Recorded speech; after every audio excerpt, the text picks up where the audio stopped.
Is Israel prevailing in its war against Iran as the mainstream media is telling everybody in the West? No, Israel's in serious trouble.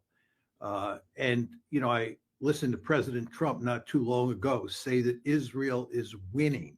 And of course, this is the mantra in the mainstream media. But the question you have to ask yourself is, what does winning mean? It's a meaningless comment by itself. And the way you assess whether a country is winning a war is you ask yourself the question, what are the goals and what is the strategy that that state has for achieving those goals? And Israel has three stated goals here. One is to eliminate the nuclear capability of Iran, their ability to produce nuclear weapons. And this is all about enrichment. The second goal is regime change. And the third goal, which is articulated by President Trump himself, is unconditional surrender. Of course, if you get unconditional surrender, that takes care of the first two goals. But these are the three goals. Then the question you have to ask yourself is, what is Israel's theory of victory? Tell us how they're going to do this. Well, with regard to the first goal, which is eliminating Iran's nuclear capability, it's clear they can't do that by themselves. They admit that. And that's why they're begging the United States to come in. And Trump is pondering whether to help them. But I would submit that even if Trump comes in, we're not going to eliminate Iran's ability to develop nuclear weapons. Then there's the business of regime change. We do not have a single recorded example in history of a state causing regime change with an air campaign. Remember, we had to invade Iraq to get regime change. We couldn't do it from the air, and we would have to invade Iran to get regime change. And nobody in their right mind is talking about invading Iran. And in terms of unconditional surrender, this is a laughable argument, right? We've put the Iranians in a position where we are threatening their very survival as a state.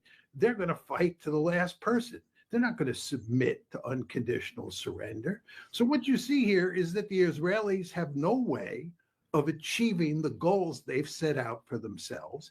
And even if we come in, that's not going to solve the problem. And in the meantime, Israel is being pounded with ballistic missiles from Iran. It's running out of its own missiles to knock down those Iranian ballistic missiles. And it's begging the United States to send air defenses to the Middle East to help pull the Israelis' chestnuts out of the fire. You call this winning? In my world, it's called losing.